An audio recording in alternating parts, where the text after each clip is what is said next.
Ok, meus irmãos, vamos orar. Querido Deus, dá-nos a disposição sincera do coração para podermos estudar a Tua palavra mais uma vez aqui nesta classe. Que o Senhor encontre em nós não apenas a disposição, ó Deus, mas o desejo sincero de aprofundar cada vez mais o nosso conhecimento acerca de Ti e das Tuas verdades que nos dão vida, nos capacitam, fortalecem, nos dão sabedoria e também, ó Deus, nos protegem das tentações e de tantas questões deste mundo que é contra Ti, que é contra nós, que é contra a Tua palavra. Abençoa-nos aqui ao longo deste momento, deste tempo. Em nome de Jesus nós oramos. Amém, Pai. Ok, meus irmãos, nós temos considerado vários princípios e passos para que a pureza sexual seja uma realidade nas nossas vidas e que assim possamos nos livrar, com a graça do Senhor, dos desvios e dos pecados sexuais nos nossos dias. Um dos problemas cada vez mais presente na nossa sociedade é o divórcio. Notem que eu optei por fazer uma mudança aqui, entendendo que considerar o divórcio e todas as questões relacionadas com a posição da igreja é extremamente importante para as nossas vidas e para o conselheiro e a conselheira bíblicos. Mesmo porque o assunto que a gente ia considerar, adultério, é o que mais traz ou provoca ou resulta no divórcio. Então, como nós já tratamos vários princípios para a pureza, para evitarmos a imoralidade, então nós vamos tratar do adultério, mas dentro do assunto mais amplo, que é o divórcio. Além de lidarmos com muita frequência com esse problema, nós somos sempre indagados quanto à posição da igreja. O que a igreja pensa? Há várias linhas de posição em relação ao divórcio, mas o que nós pensamos? Mas não apenas em relação ao divórcio, sobre o novo casamento. A pergunta sempre vem: é possível? Posso me casar de novo? Então, cada caso é um caso. Obviamente que nós temos que ser muito responsáveis e tratar com cuidado, com graça, misericórdia, mas também com firmeza, alinhando a nossa posição àquilo que a Bíblia nos ensina sobre o assunto. Há muitas ideias e posições divergentes sobre o assunto, e nós precisamos compreender, então, qual é a posição bíblica sobre isso, para que possamos orientar aqueles que estão passando por essa experiência, já passaram por ela, ou estão pensando em passar pelo divórcio. Como orientar, ajudar os que estão pensando em romper o relacionamento conjugal e também aqueles que já estão e buscam definir o futuro. Ontem mesmo, alguém compartilhou comigo mais um lamentável caso em que a esposa decidiu sair de casa, não se sabia o porquê, esse marido, líder de uma outra igreja, apenas desconfiava, mas não tinha provas, mas ontem ela declarou que está com outro e vai se casar logo. Situações assim são cada vez mais comuns. Agora as mulheres estão fazendo aquilo que os homens é que mais faziam. Vivemos esta realidade. Um dos fatos mais trágicos, e não só trágicos, eles são devastadores da nossa sociedade, é que os casamentos falham frequentemente por causa de circunstâncias bobas, simples, pequenas, mas diversas. Já naqueles dias havia essa situação, tanto nos dias de Moisés, se dava pouca importância para isso, para a mulher, quanto nos dias de Cristo, nós vamos ver, ele foi questionado, queriam colocá-lo à prova para que ele tomasse uma posição. Hoje também isso é tratado com muita leviandade, né? Sem que se reflita sobre as consequências, né? E sem que se reflita, sobretudo, sobre o que Deus pensa. Então nós nos alegramos por servirmos a um Deus nesta igreja que estende o seu amor, a sua misericórdia a cada pessoa que se divorciou involuntariamente. Alegramo-nos também por servirmos a um Deus que graciosamente estende a sua misericórdia e perdão àqueles que abandonaram indevidamente os seus casamentos. E certamente nós nos alegramos com um Deus que oferece tudo o que é necessário para a restauração de casamentos, mesmo que tenham passado por divórcios, obviamente, que aí a necessidade de que os dois estejam buscando a restauração. Então vamos começar por este princípio aqui, por esta verdade. Notem no texto, eu vou ler, você não leu aquele que os criou desde o princípio, os fez homem e mulher, e disse, portanto, um homem deixará seu pai e sua mãe, se apegará à sua esposa, e eles se tornarão uma só carne. Portanto, eles não são mais dois, mas uma só carne, portanto, o que Deus juntou, não deixe o homem separar, ou não o separe o homem. O Senhor Jesus nos ensina aqui, nesse texto em Mateus 19, que o casamento é uma das graças da criação. Foi Ele quem criou a união entre o homem e uma mulher. E que o casamento foi projetado também desde o princípio para unir inseparavelmente um homem e a sua mulher com o propósito de maior da glória do seu nome. É para glorificá-lo que nós estamos unidos no casamento. Como igreja, nós reconhecemos, sem dúvida alguma, tanto a origem divina do casamento, conforme o relato bíblico em Gênesis. Nós reconhecemos também o propósito maior, a própria glória de Deus, espalhar a sua glória. Nós entendemos qual é a vontade de Deus, bem como o suprimento de Deus para que toda união possa prosperar até o fim. Mas nós entendemos também, porque temos visto na nossa sociedade, alguns casos na nossa comunidade, nós entendemos os efeitos devastadores do divórcio. Eu quero começar dizendo a vocês que nós estamos profundamente comprometidos em preservar cada casamento, os casamentos da nossa comunidade. E também estamos comprometidos em prevenir para que o divórcio não aconteça. Ainda que a realidade nos traz situações, mesmo sendo contra a vontade de Deus, mesmo sendo contra aquilo que nós defendemos e pensamos, eles acontecem, né? Por razões que alguns entendem serem razões bíblicas para o divórcio. Então nós queremos e defendemos estas verdades, e eu começo por aqui. Primeiro que o principal propósito do casamento é glorificar a Deus e desfrutar dele para sempre. Maridos e esposas, o seu casamento, antes de ser para você mesmo e seu cônjuge, é para Deus.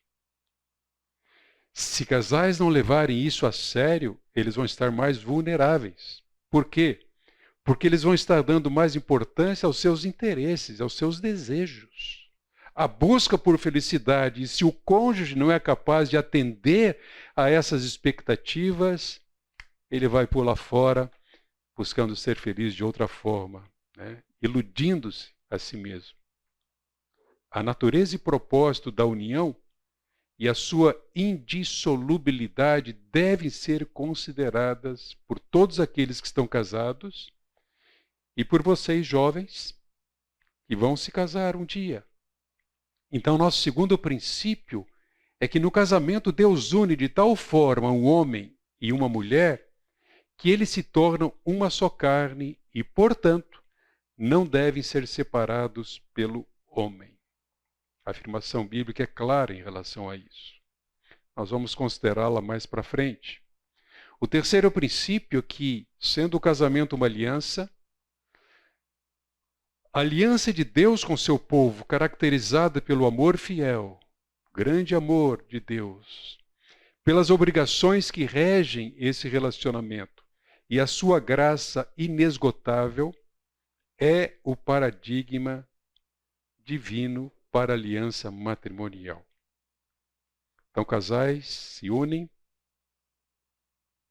por aliança, com votos, mas o fundamento aqui, a base, é o amor incondicional que deve reger e caracterizar esse relacionamento de aliança matrimonial. Certamente que muita gente que pensa em separação, eles não consideram o casamento como pacto, compromisso, aliança feito perante Deus em primeiro lugar. E que se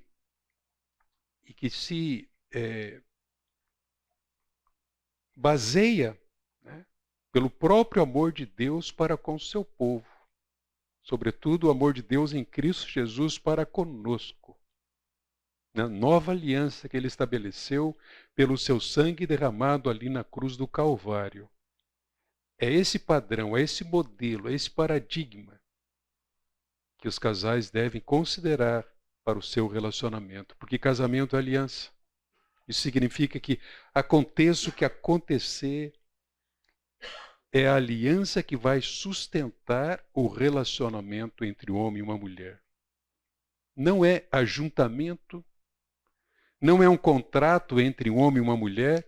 Hoje é muito comum morar juntos sem compromisso de aliança, né? Fica mais fácil se separar, repudiar. Obviamente que nós devemos rejeitar e rejeitamos tais opções e dar toda a orientação para que aqueles que vivem nessa situação de ajuntamento regularizem a situação.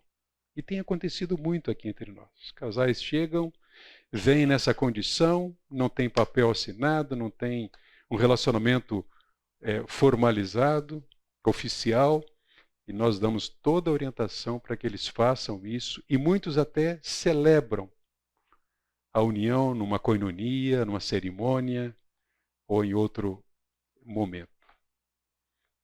Recentemente eu estive celebrando um casamento, eles chegaram aqui nessa condição.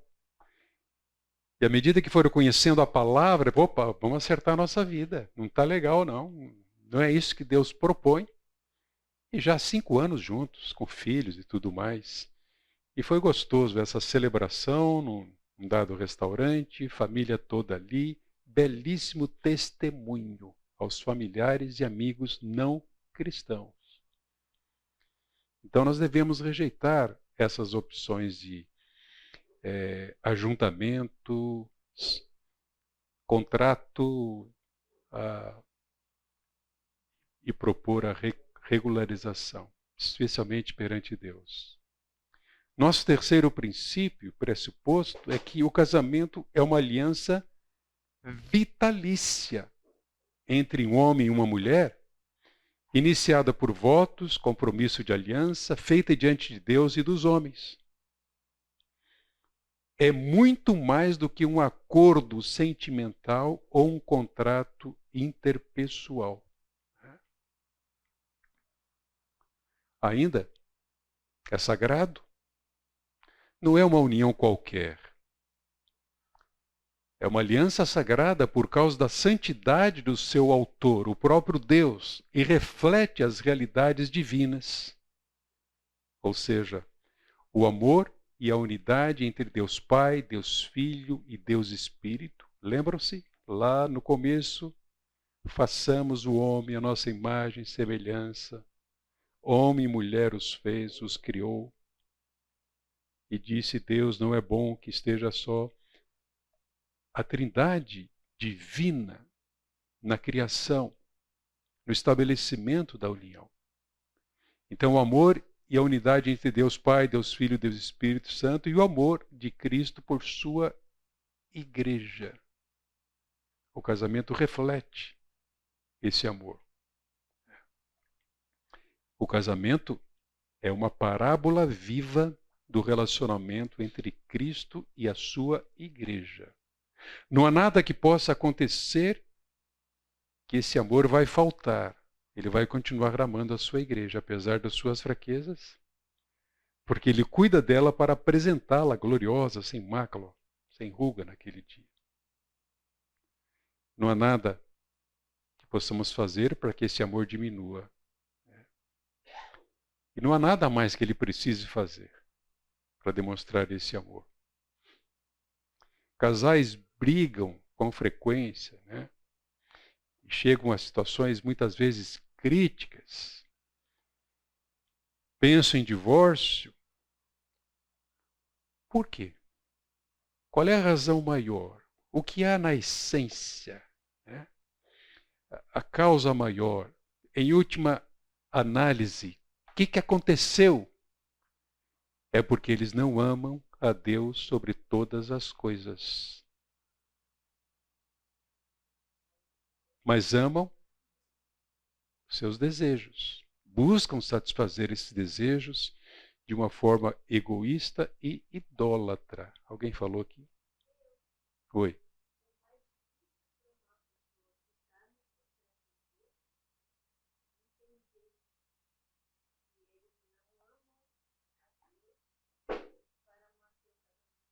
Sim. É obra do Espírito no coração. Né? É a aceitação de fato da verdade bíblica. É apropriar-se daquilo que o próprio Deus oferece, é se prostrar perante Ele. Mais um princípio: glorificar e amar a Deus, então, é a base e a motivação para casamentos distintamente cristãos. Amar a Deus é obedecê-lo, amando o cônjuge incondicionalmente, mesmo através de conflitos. Quão importante é considerarmos isso, né? E orientarmos desta forma aqueles que estão passando por um momento difícil e até pensam ou pensaram no divórcio. Aliás, já passou pela sua cabeça alguma vez? Nunca? Deixa eu passar um vídeo aqui, vamos ver se eu consigo.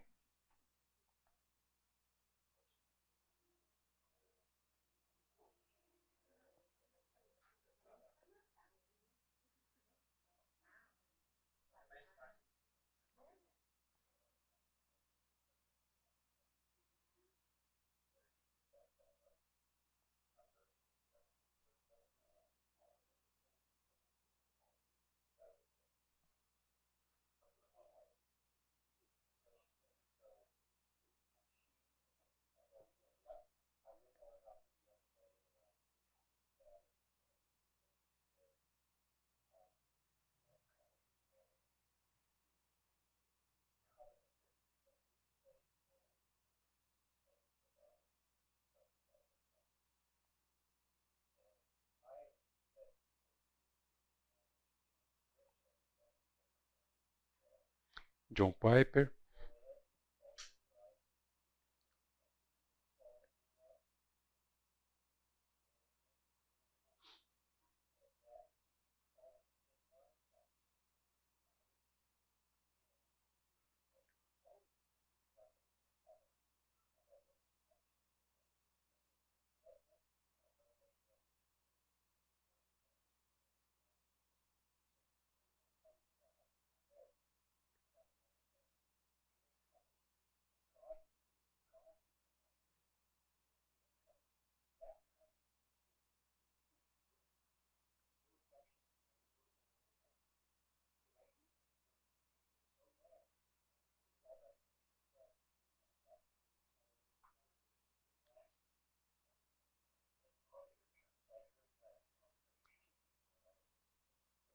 de Carson.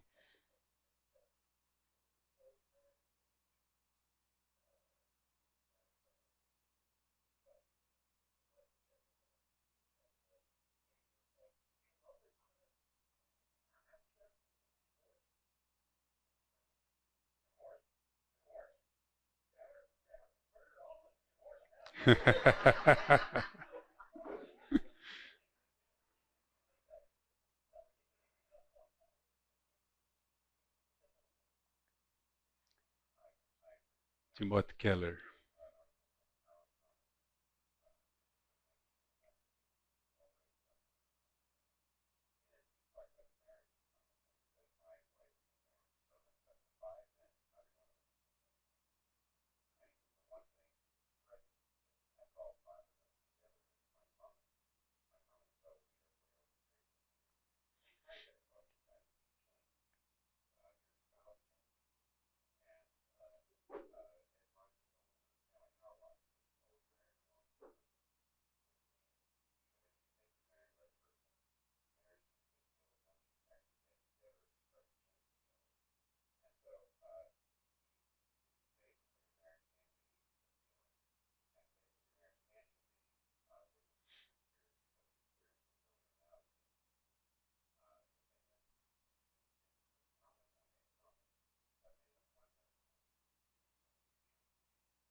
Muito bom, né? Ok. Vamos considerar agora alguns textos bíblicos que tratam do assunto.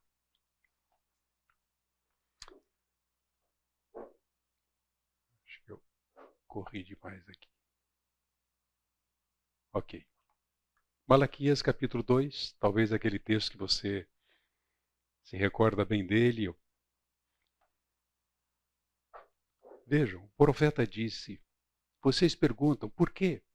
Porque o Senhor foi testemunha da aliança entre você e a mulher da sua mocidade. A questão aqui era o divórcio. A quem você foi infiel, sendo ela a sua companheira e a mulher da sua aliança. Não fez o Senhor somente um, mesmo que lhe sobrasse o espírito? E por que somente um? Porque buscava uma descendência piedosa. Portanto, tenham cuidado para que ninguém seja infiel com a mulher da sua mocidade. Porque o Senhor, o Deus de Israel, diz que odeia o divórcio. E também aquele que cobre de violência as suas roupas, diz o Senhor dos Exércitos. Portanto, tenham cuidado e não sejam infiéis. Deus usa o profeta Malaquias para tratar de uma questão importantíssima e trazer essa palavra de exortação ao povo. O que acontecia nessa época? Nessa época, o povo recusava-se a encarar e tratar o divórcio com seriedade. Então, a palavra de exortação através do profeta trouxe à tona e destacou uma iniquidade no meio do povo, porque eles estavam menosprezando a aliança matrimonial feita perante Deus, tendo Deus como testemunha. Ele vai destacar aqui que essa instituição original de Deus deve ser valorizada, preservada, e declara que Deus, então, odeia a separação, odeia o divórcio, porque ele vê o divórcio como um ato de pecado. Ele proveu apenas uma mulher para o homem, um homem para uma mulher. Ele proveu Eva para Adão.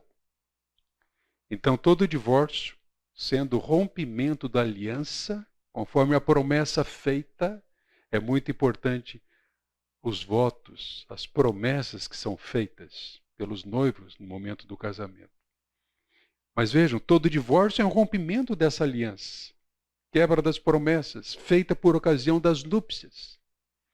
Então transgride aquilo que é o padrão de Deus estabelecido na criação, quando ele fez uma única esposa para Adão.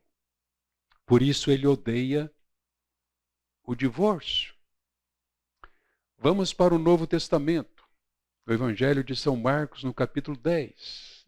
Que o próprio Senhor Jesus Cristo disse e nos ensina. O contexto aqui é que os fariseus estavam tentando um motivo para condenar o Senhor Jesus Cristo. Então, aproximando-se alguns fariseus, o puseram à prova. E qual foi a pergunta?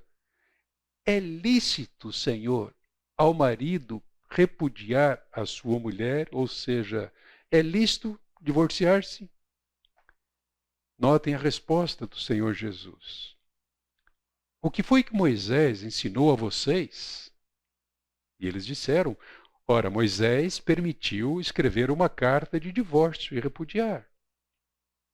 Mas Jesus lhes disse, foi por causa da dureza do coração de vocês que Moisés deixou escrito esse mandamento. Então vejam, eles se dirigem a Jesus tentando um motivo para condená-lo. Na verdade, eles queriam que Jesus se posicionasse em relação a duas posições que os líderes religiosos tinham naquela época. O grupo de Shammai, que aceitava o divórcio por qualquer motivo, deixou a meia no chão, não fechou o tubinho de pasta de dente, motivo para divórcio. E outro grupo mais firme, que entendia que apenas havia um motivo, que era o adultério, a traição, a escola de Hillel.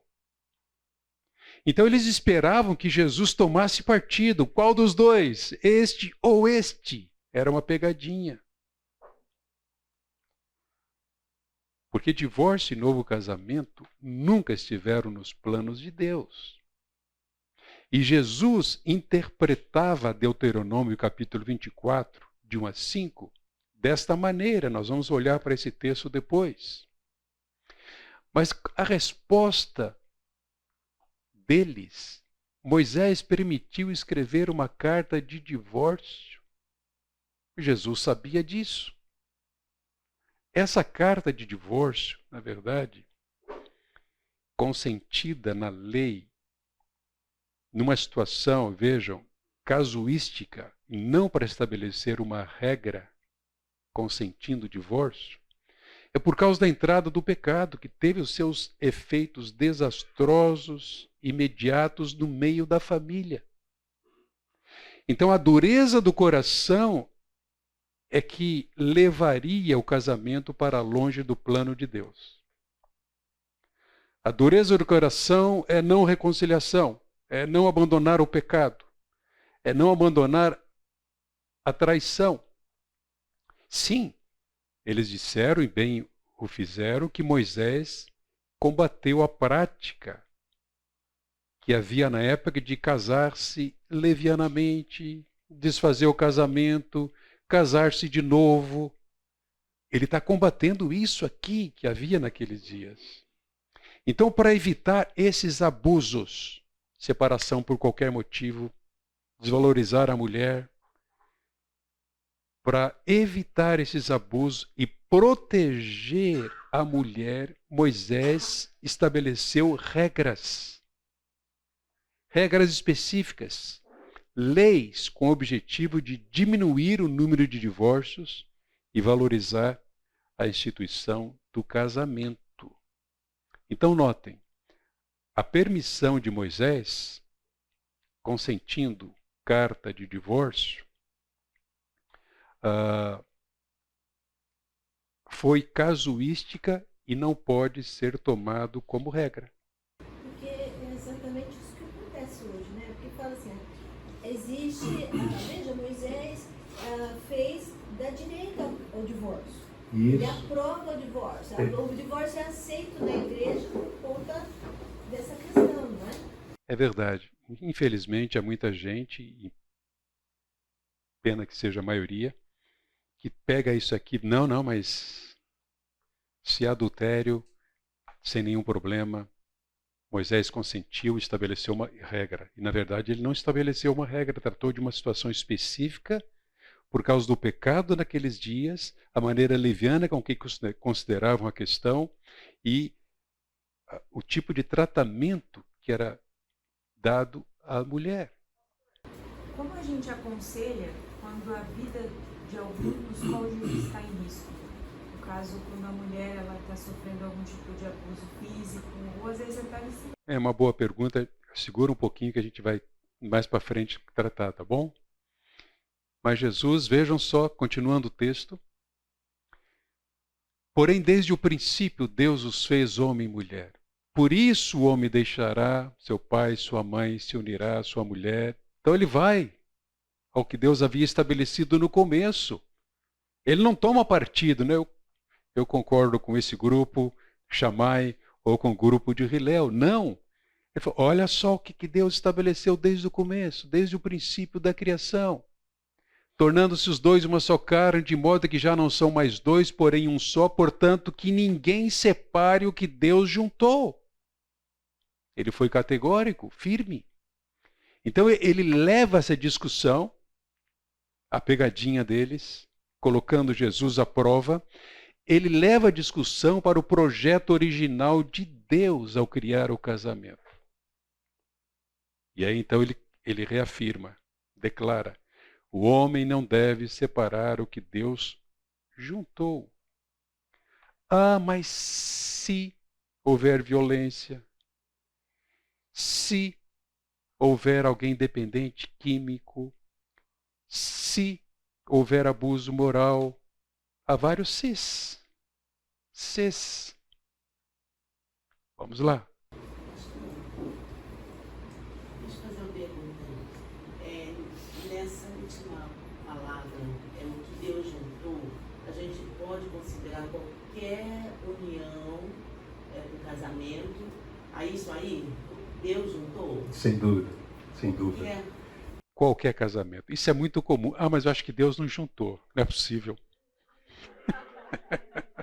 Não é possível que tenha sido ele. Não, todo casamento é casamento para Deus.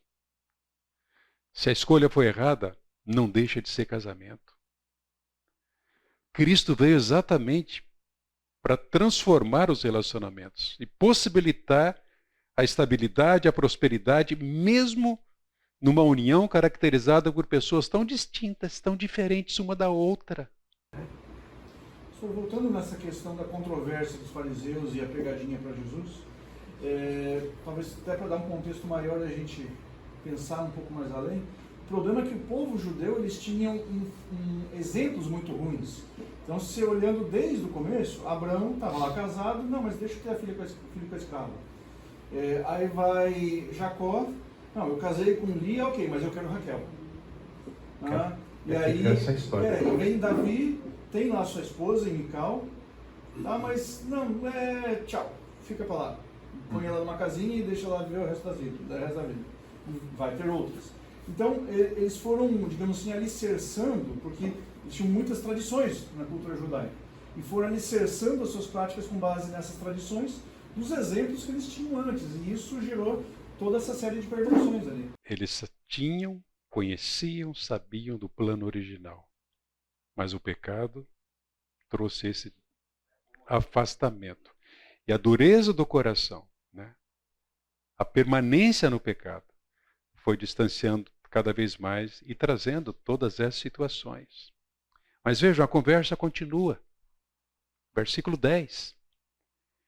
Em casa, os discípulos voltaram a fazer perguntas sobre o assunto. E Jesus lhes disse: quem repudiar a sua mulher e casar com outra, comete adultério contra aquela. E se ela repudiar o seu marido e casar com outro, também comete adultério. Vejam que há algo importantíssimo que nós temos aqui. Jesus acrescenta agora que quem se divorciar, vamos colocar entre parênteses aqui, sem motivo bíblico. O que é o motivo bíblico? A gente vai ver lá.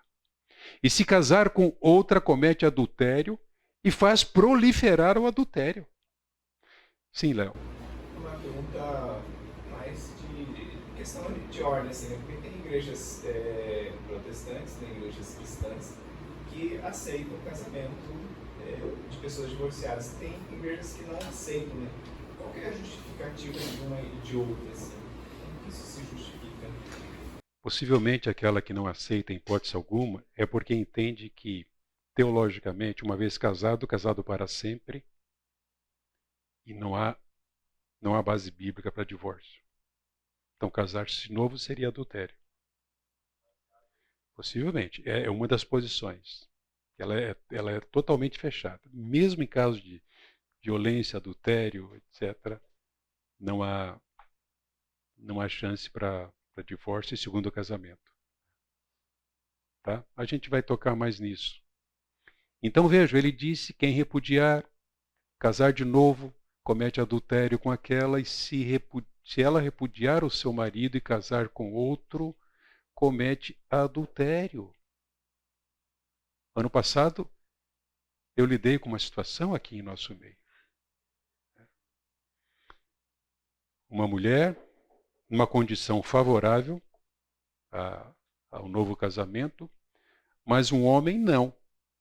Ele estava separado fisicamente, não oficialmente, e essa mulher da igreja começou a se relacionar com ele. E a orientação foi clara: você não está autorizado a casar com alguém que nem divorciado é, o que é mais grave ainda. Pela graça de Deus, esse homem, conversando comigo, ele entendeu a posição bíblica de que ele não poderia se casar de novo e estava mantendo um relacionamento pecaminoso com a nossa irmã aqui da igreja. Então, ele tomou a iniciativa, rompeu e foi reconciliar-se com a esposa, estão juntos. Então vejam a importância do conselho bíblico. Eu temo que às vezes os crentes da igreja, eles não dão conselhos bíblicos para dizer, você não está autorizada biblicamente a se relacionar com outra pessoa. Muito menos se casar com ela. Quão importante é isso para abençoar essa pessoa, ainda que doa, e glorificar a Deus em situações assim. Ô pastor, outra dúvida. O que caracteriza eu estou casado?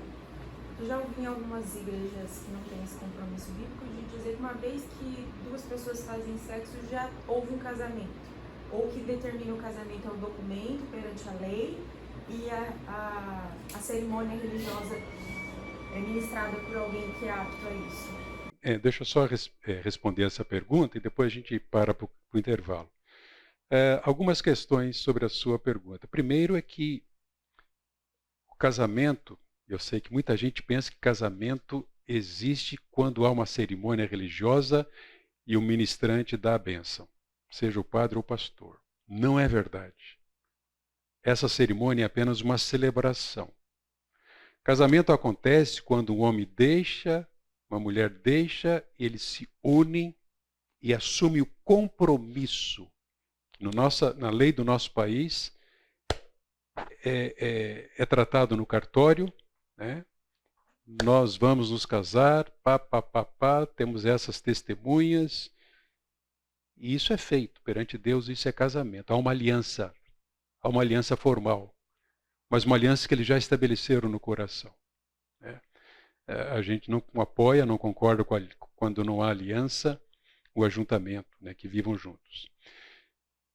Se há uma relação sexual antes do casamento, ela é pecaminosa, né? Na perspectiva cristã, ela não deve existir.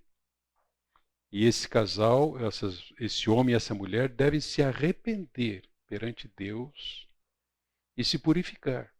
Tá? Não significa obrigação para casamento. Seria ótimo se eles se casassem. Nós já tivemos aqui casamentos de menina grávida. Mas houve inclusive disciplina bíblica. Ela engravidou, não dá para esconder, né? E aí foram aconselhados, se arrependeram e entenderam que deviam continuar o relacionamento, principalmente por causa dos fundamentos que eles tinham: amor, compreensão mútua, amizade, desejo de compromisso. Só que eles eram muito novos na época. Então, alguns anos se passaram, a criança já tinha nascido e foi feito o casamento, né? Então, houve o arrependimento. Sexo não é obrigação. Não deveria acontecer, mas Deus pode perdoar aqueles que se arrependem para que tenham um casamento puro, ou seja, sem pecado confessado, né? Respondeu? Vamos tomar um café, depois a gente volta? Percebam agora que o apóstolo Paulo também apresenta a mesma proibição ao divórcio. E ele diz isso de forma diferente. Afirma que uma esposa não deve se separar do seu marido e um homem não deve se divorciar da sua esposa. 1 Coríntios capítulo 7, versículo 10. Aos casados ordeno, não eu, mas o Senhor, que a mulher não se separe do marido, mas se ela se separar, que não se case de novo, ou que se reconcilie com seu marido e que o marido não se divorcie da sua esposa. A questão aqui, vocês podem conferir depois o contexto maior, é estar casado com incrédulo. Paulo tem, sem dúvida alguma, o casamento em tão alta consideração que, apesar de sua proibição ao casamento com incrédulos, na segunda carta, capítulo 6, versículo 14, ali há uma proibição. Não pode haver comunhão entre o crente e o incrédulo. Mas, apesar disso, ele exige que os crentes em tais casamentos vivam com seus cônjuges incrédulos e não se divorciem deles. Vejam, versículo 12. Aos outros digo eu, não, Senhor, se algum irmão estiver casado com uma mulher não crente, e esta mulher concorda em morar com ele, não se divorcie dela. E se uma mulher estiver casada com um homem não crente, e este concorda em viver com ela, que ela não se divorcie do marido. Porque o marido não crente é santificado no convívio da esposa, e a esposa não crente é santificada no convívio do marido crente. Se não fosse assim, os filhos de vocês seriam impuros, porém agora são puros. Então note, ao contrário dessa cultura de divórcio a pedido, por qualquer motivo, a Bíblia insiste que não é lícito obter o divórcio por todo e qualquer motivo. Nós não encontramos nas Escrituras nenhuma afirmação para o divórcio. E como já vimos, a Bíblia registra uma conversa em que Jesus afirma que o divórcio foi dado por Moisés, mas apenas como uma concessão aos corações duros do povo e para a proteção da mulher, estabelecer regras para tal prática. Vamos a Mateus 19, versículo 8. Jesus disse: foi por causa da dureza do coração de vocês que Moisés permitiu que vocês repudiassem a mulher, mas não foi assim desde o princípio. Vocês conseguem enxergar aqui algum endosso para o divórcio? Não há. Jesus não está apresentando aqui um endosso ao divórcio. A pergunta que aqueles que pensam em se separar deveriam fazer é esta: o que de fato agradaria e honraria a Deus? E não o que é permitido. É o que muita gente está fazendo. É permitido, eu posso. Já pensando em novo casamento, se eu me separar, eu posso.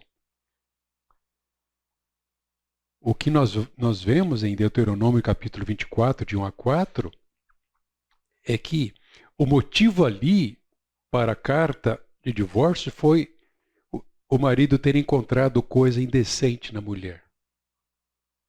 Literalmente seria a nudez de alguma coisa. Ela não seria virgem ainda no período do noivado, seria descoberta. Então, era algo que teria sido óbvio para os destinatários originais.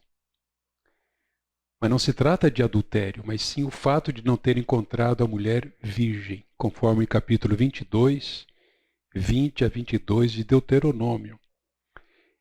E a dureza do coração levaria o casamento para longe do plano de Deus. Como vimos, Jesus ele se recusou a legislar sobre a questão do divórcio, porque ele nunca foi a favor. Ele também não estabeleceu regras para o novo casamento, senão no caso de viuvez, dizendo que as virgens mais jovens se casem, contanto que seja no Senhor. Baseado numa lei casuística foi o que foi estabelecido a carta de divórcio, uma situação específica, uma exceção ao ideal divino. E é por isso, meus irmãos, que Jesus recorre ao ideal divino e ao plano perfeito de Deus para o casamento. Não foi assim desde o princípio. Ele sempre volta ao que Deus estabeleceu. Então, este texto aqui, que é muito usado para aqueles que pensam em se separar, não deve ser usado para justificar a prática do divórcio e muito menos para justificar um novo casamento após o divórcio.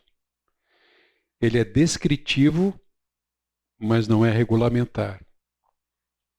Não é normativo, prescritivo. Então a pessoa divorciada, especialmente quando isso for contrário à sua vontade, deve ser, sem dúvida, acolhida, protegida pela igreja, assim como Moisés prescreveu nesse texto. E na prática isso tem acontecido.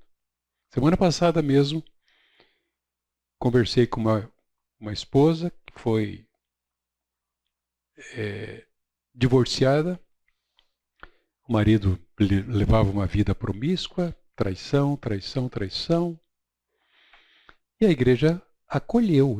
Ela se converteu aqui, ela foi discipulada, ela está em coinonia. E a igreja deve dar acolhida para pessoas em situações semelhantes, né? Temos alguns casos assim no nosso meio. Mas vejam, antes de considerarmos aqui as posições distintas que existem sobre essa questão de divórcio e novo casamento, eu vou dizer a vocês o que nós aqui na prática temos adotado, temos considerado como igreja. Na verdade, nem é uma posição da igreja, não temos essa posição formalizada, documentada, mas o que nós pastores temos praticado. Eu queria considerar então aquilo que Deus propõe, qualquer que seja a situação. Antes de tratar da questão do divórcio, nós temos que dizer à pessoa: você pode experimentar a reconciliação. Em Cristo Jesus e na sua palavra, isso é possível, ainda que haja traição. A restauração é o que Deus propõe e não o divórcio. Então, baseado nesse encorajamento que a Bíblia nos dá para a manutenção do casamento, nós devemos então desencorajar o divórcio e encorajar a reconciliação e restauração. Este é o caminho que agrada e honra a Deus.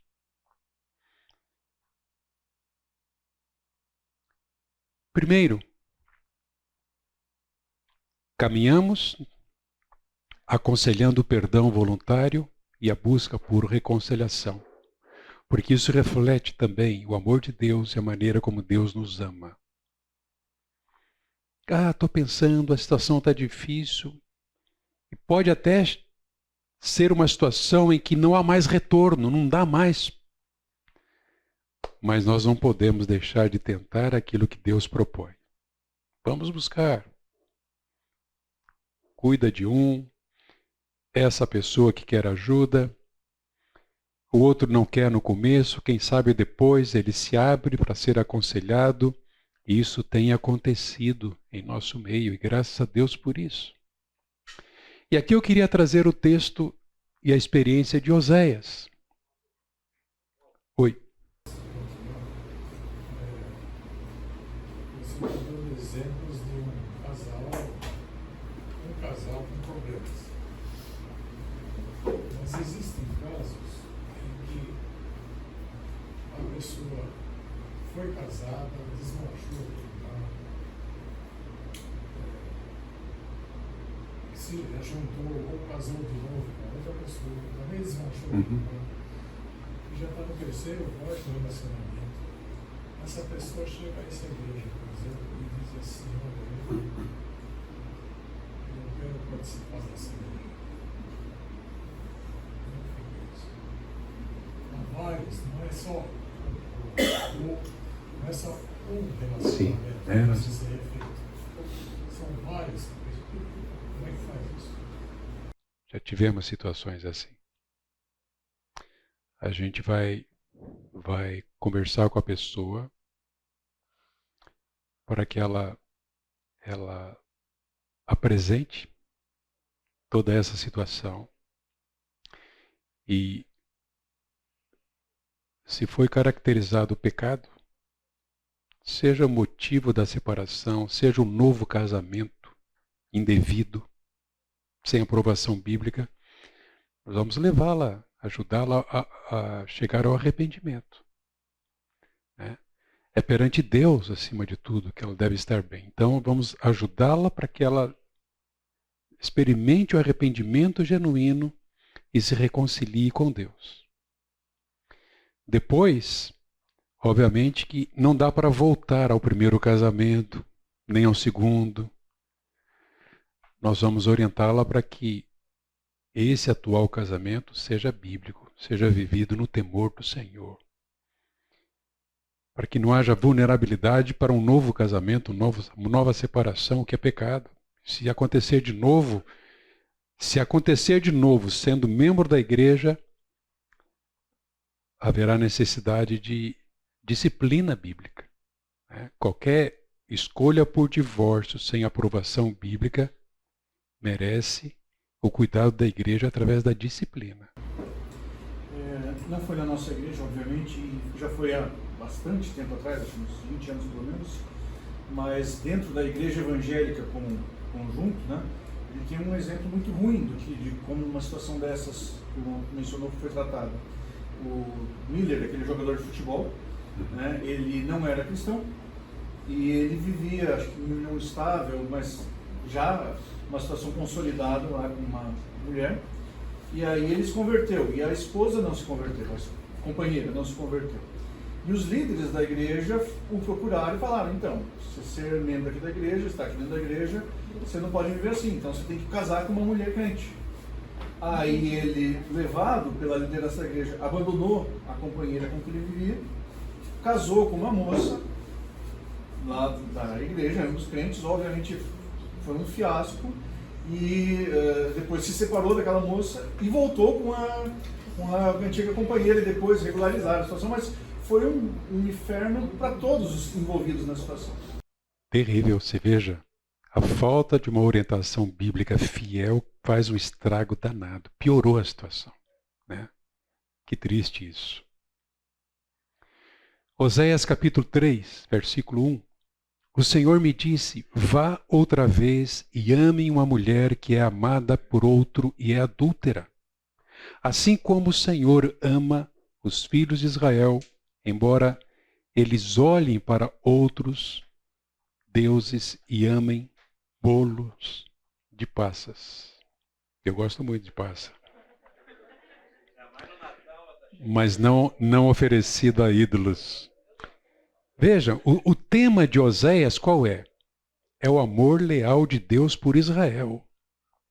A despeito de sua contínua infidelidade, Deus manifestava o seu amor ao povo.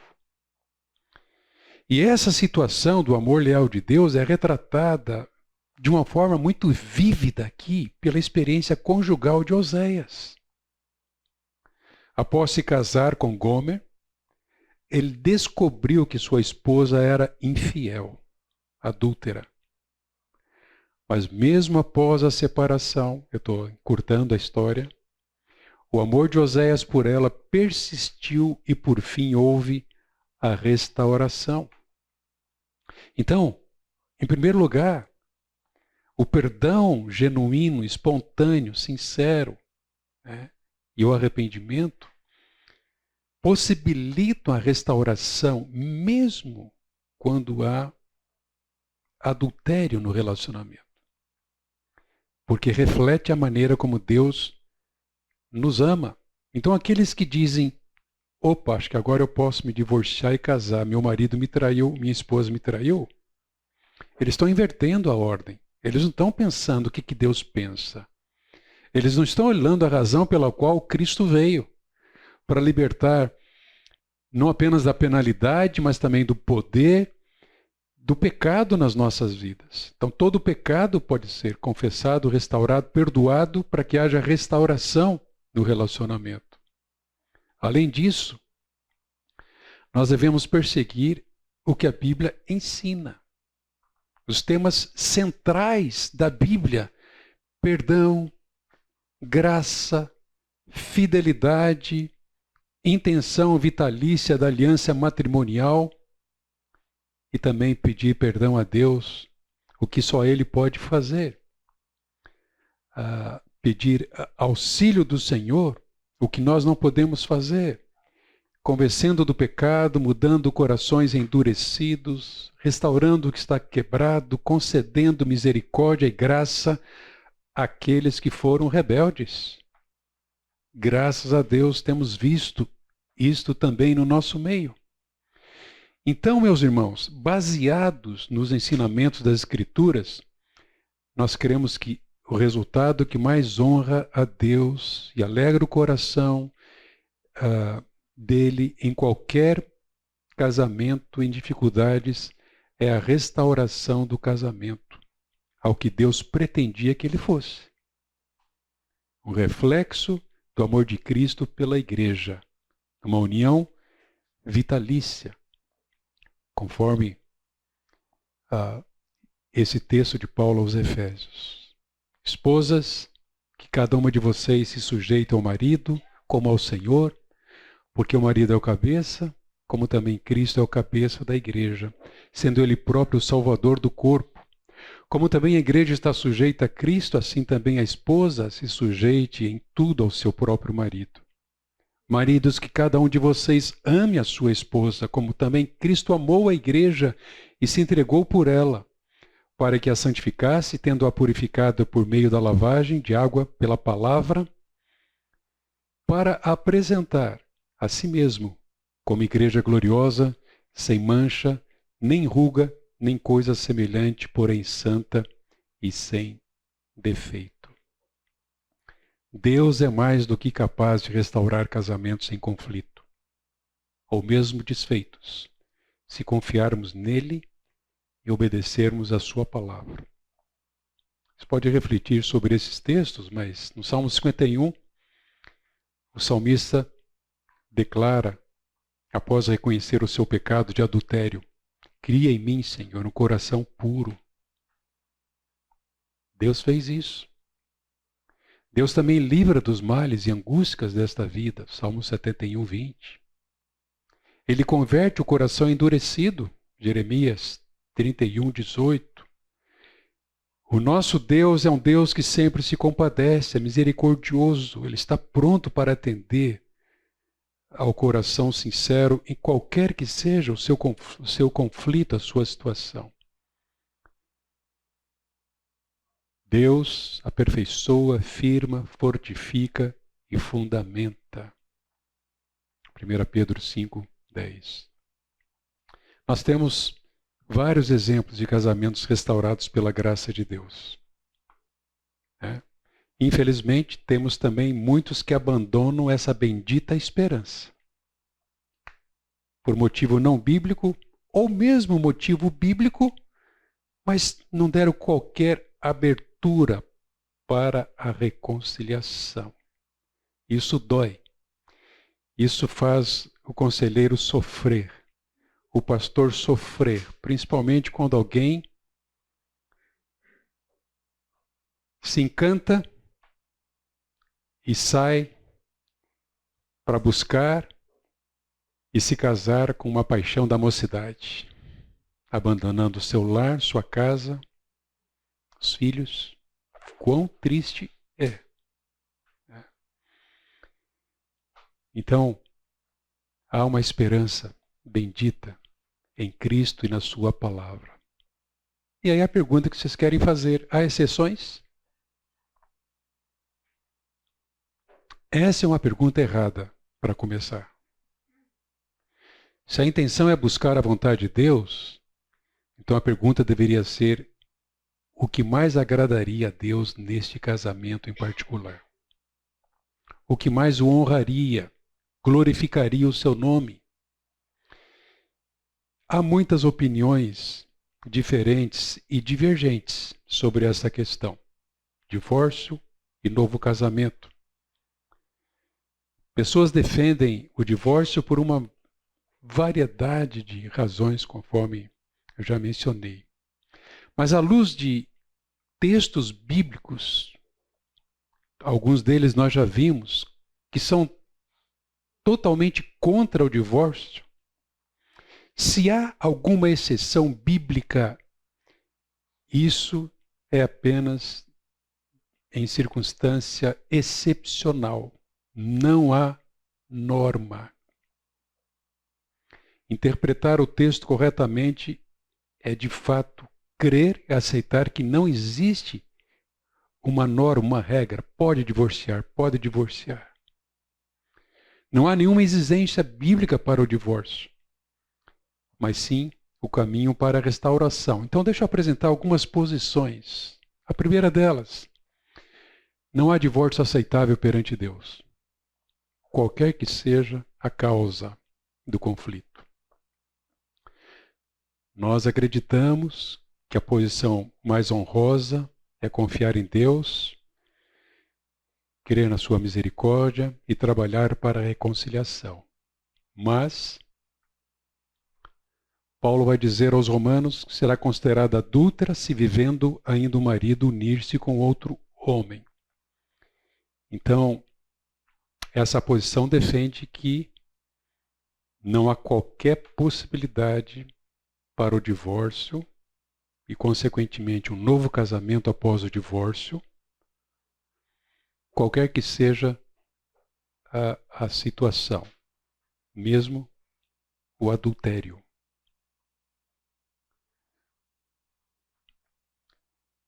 Outros entendem que sim, ainda que tenha sido uma uma situação casuística, a concessão de carta de divórcio na lei de Moisés, isso abre a possibilidade de divórcio quando houver adultério. De certa forma, nós temos concordado com isso. Especialmente quando o adúltero, ele insiste em continuar no adultério. Não quer voltar em hipótese alguma. Então, esse cônjuge, pode ser adúltera ou adúltero, ele não ficaria preso para o resto da vida por causa do adultério do outro. Então, estaria livre para um novo casamento. Como eu digo, não é regra. Cada caso é um caso. Isso não pode ser tratado com leviandade. Mateus capítulo 5, 32, nós já vimos. Eu, porém, vos digo, qualquer que repudiar, exceto em casos de relações sexuais ilícitas, adultério, imoralidade, então seria uma exceção bíblica. Oi?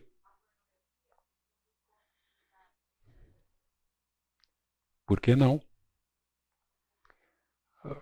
Aquele que se alimenta sexualmente de imagens não tem nenhuma diferença, né?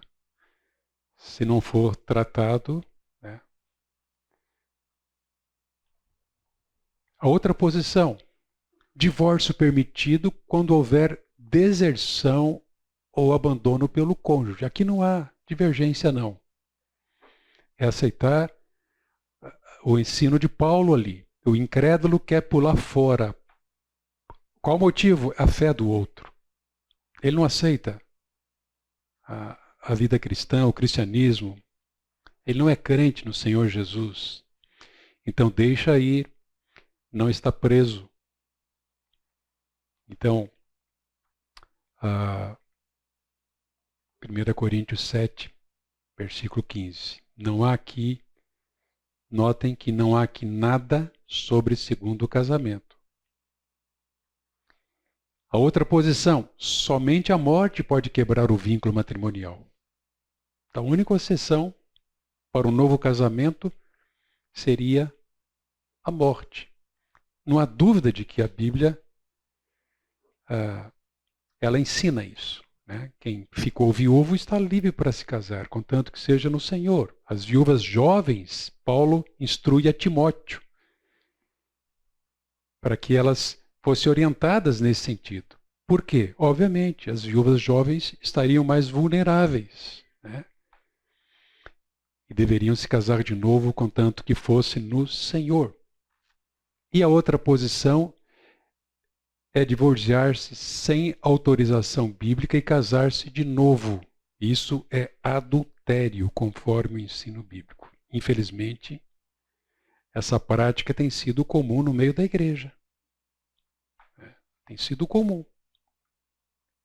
Como eu mencionei aquele caso, né, de um líder recente, conheço, ainda que pouco, mas cuja esposa saiu, não deu motivo, não quero mais ficar junta e declarou recentemente que está com outro e vai se casar. Então,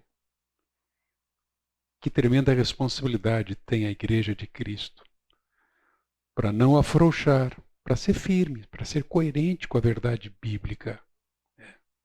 Isso é pecado.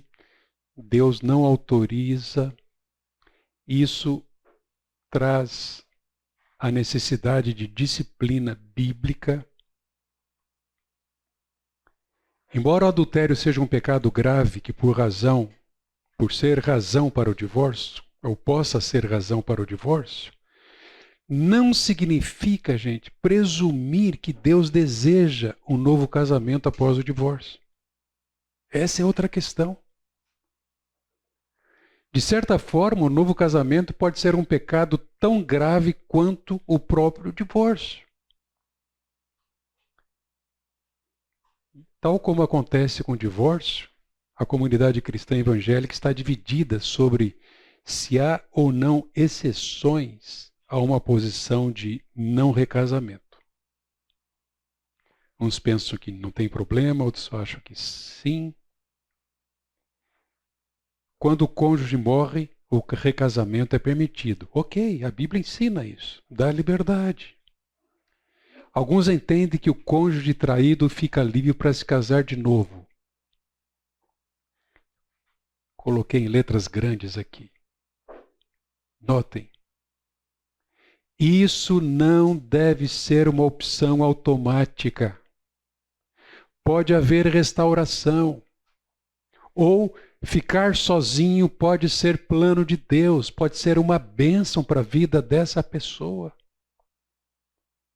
Temos visto muitos se casam de novo, arranjam uma encrenca ainda maior, estão frustradas, decepcionadas, quando poderiam estar solteiros, servindo a Deus na sua condição.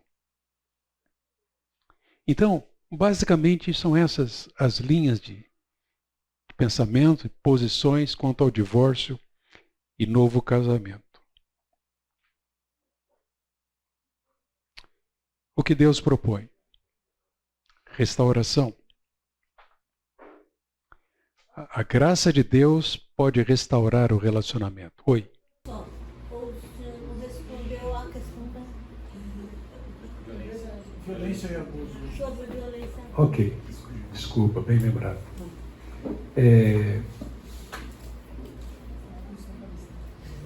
Pastor, eu até justifico minha pergunta porque eu já ouvi muitos casos de pastor mandar a esposa voltar para casa, se reconciliar, e aí a gente entra na questão de feminicídio. Não. Eu falei que é muito grave isso, porque às vezes quando um pastor ou alguém na igreja aconselha, fala, volta para casa, volta para o seu casamento. E aí a gente entra na questão até de feminicídio. Porque às vezes a mulher está sofrendo um abuso muito extremo na casa, no casamento. Aí por isso que eu perguntei. Eu entendo que casos que colocam em risco a integridade da mulher tem que separar. Mas vejam, mesmo nesse caso, separados busca-se a restauração. Se for possível. Se o agressor não quiser, não há o que fazer. É a realidade, nós temos visto isso. Então, agressão, violência doméstica, embriaguez coloca em risco, né? Dependência química, há outras situações. O Marcelo Berti tem um trabalho muito interessante sobre isso, ele busca o texto original lá do Velho Testamento e ele inclui aqui nessa cláusula de exceção essas situações. É quando há um risco de morte. É quando não há o que fazer. A mulher não tem como, ela não consegue se proteger. A ameaça é muito grande, o risco é tremendo. Um pouquinho, talvez, de liberdade interpretativa, pastor. Eu colocaria essa questão do abuso físico ou por drogas, etc., dentro do abandono pelo incrédulo. Porque se ele vive dessa maneira, está demonstrando que compromisso com o Senhor não há necessariamente. Ou seja, a gente poderia caracterizar o cônjuge como incrédulo. E ali haveria uma presunção de abandono. Bem lembrado. Que seria algo semelhante a não prover o necessário para sustentar a família, para sustentar a esposa. Ele torra o dinheiro nas drogas, ele não para em trabalho nenhum. Então ele está proporcionando uma situação insustentável para o casamento e para a família. Segundo, o divórcio sem autorização bíblica requer disciplina. Gente, nós levamos a sério isso. Vamos atrás, vamos buscar a reconciliação, ganhar a pessoa. Se ela não aceitar, continuar rebelde, segundo passo, até o terceiro passo, que é a exclusão, né? Decisão tomada pela igreja. Alguém lá atrás? Felipe? Quando você falou a respeito da relação sexual ser ou não a marca do casamento, você mesmo colocou que o mais relevante aí era a questão do compromisso da aliança, né? Eu acho que todas as colocações que você fez atrás, elas podem ser resumidas justamente nesse aspecto da ruptura da aliança.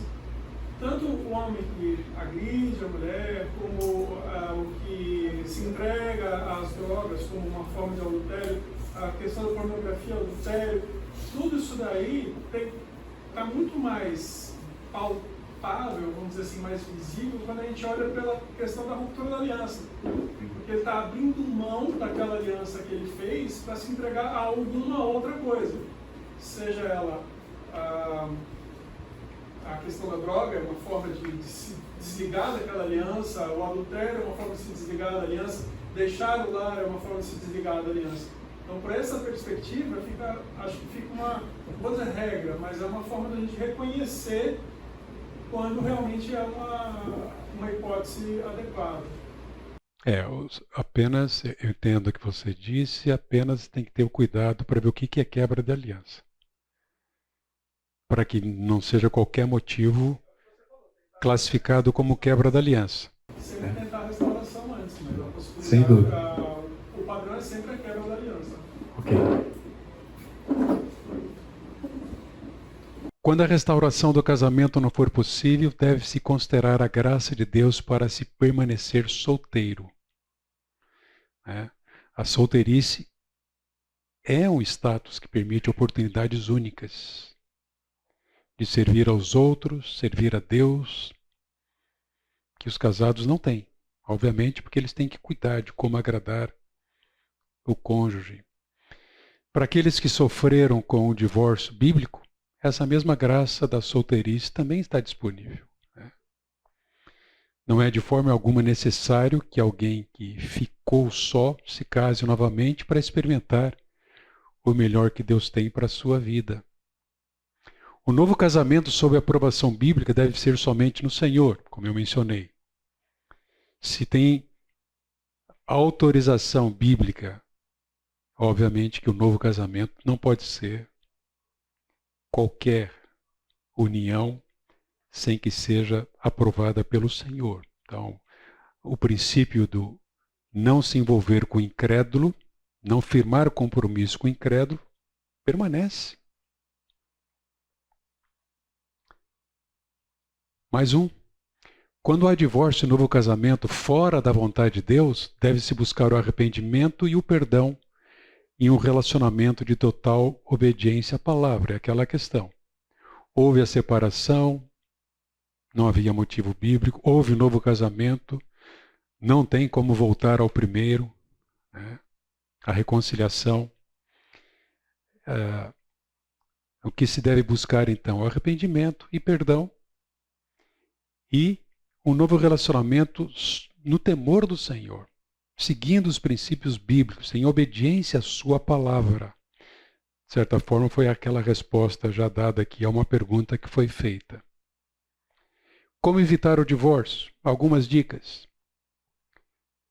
Submeter as nossas vidas, os nossos casamentos totalmente a Deus e a sua palavra, e confiar que os caminhos do Senhor são sempre os melhores. Tu és bom, ensina-me os teus decretos, disse o salmista. Nós sempre vamos encontrar esperança, força, sabedoria, para que a nossa união permaneça firme, seja prazerosa, e não afetada, prejudicada por causa do nosso egoísmo. Então, quanto mais focarmos em glorificar a Deus com as nossas vidas, nosso relacionamento, mais prazeroso esse relacionamento será. Buscar honrar a aliança do casamento a todo custo. Digno de honra é o matrimônio, o leito sem mácula. Isso depende do nosso trabalho, do nosso esforço também. Como marido, qual o meu papel? Como esposa, qual o seu papel Nós temos que buscar honrar essa aliança, custe o que custar, evitando as raposinhas que andam por aí, as tentações, mas principalmente evitando os maus pensamentos e a inclinação pecaminosa do nosso coração. Ao encontrar dificuldades, busque ser pastoreado, né? As coinonias contribuem muito para isso, onde acontece o pastoreio no meio da igreja. Busque líderes espirituais para ajudar você. Ore sempre e conte com as orações de outros irmãos, se estiver vivendo alguma dificuldade ou em conflito. E, se necessário, busque ajuda de conselheiros ou conselheiras bíblicos. Isso tem sido um instrumento de Deus para livrar muitos casais de uma separação. O poder não está no conselheiro, o poder é do Espírito, mas o conselheiro facilita à medida que ele expõe a palavra e ajuda a pessoa a entender qual a causa ou quais as raízes do seu problema e se disponha a tratar dele. Dê prioridade e invista no relacionamento conjugal, especialmente nos primeiros anos de casado. É interessante que na lei havia inclusive uma instrução aos jovens casais.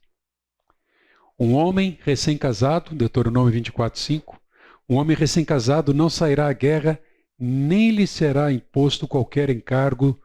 Durante 1 ano ficará livre em casa e fará feliz a mulher com que casou. Olha que maravilha! 1 ano em casa após o casamento. Maravilha! Hã? Vejam, o que a gente vê aqui? 2 limitações e uma admoestação. E parece que, de fato, essa instrução foi dada para fortalecer o relacionamento, principalmente no primeiro ano de casados. Não participar diretamente da guerra. Por quê? Para não morrer antes de consumar união e gerar descendência. E também ficar fora de casa muito tempo no primeiro ano prejudicaria o relacionamento. Isso é óbvio, né? Ele não deveria também receber responsabilidades adicionais comunitárias. Então, tudo para fortalecer essa união. Conforme diz o Davi Merck, Deus protege o casamento contra abusos em razão da dureza do coração e prescreve que o primeiro ano de casamento seja protegido para estabelecer um alicerce para uma vida inteira juntos. Se vocês quiserem boa literatura sobre o assunto, essas duas são ótimas. A do Davi trabalha com todos esses textos e muitos outros que tratam de casamento, lar, família. E de Kostenberg também, excelente livro. Querido Deus, agradecemos-te por podermos então, durante esse tempo aqui, olhar para esses princípios, olhar para esses textos bíblicos e verificar, ó Deus, a maneira tão graciosa e preciosa que o Senhor estabeleceu, ó Deus, para a manutenção da união conjugal. Obrigado, ó Deus, porque em Cristo Jesus e na suficiência da Tua Palavra, nós temos o que necessitamos para uma vida piedosa e uma vida que nos livre, ó Deus, de pecar, e nos livre, ó Deus, do adultério, e nos livre, ó Deus, da violência doméstica, e nos livre, ó Deus, de tudo aquilo que pode prejudicar o relacionamento conjugal. Senhor, o Senhor conhece as nossas fraquezas, e nós clamamos a Ti. Que o Senhor nos fortaleça como maridos, as irmãs aqui como esposas, os que vão se casar ainda, para que de fato, ó Deus, possamos honrar, acima de tudo, a Tua Palavra e perseguir, ó Deus, a Tua glória com as nossas vidas e nossos relacionamentos. Abençoa-nos ao longo desse dia, desse domingo. Nós somos gratos e pedimos essas bênçãos em nome de Jesus. Amém.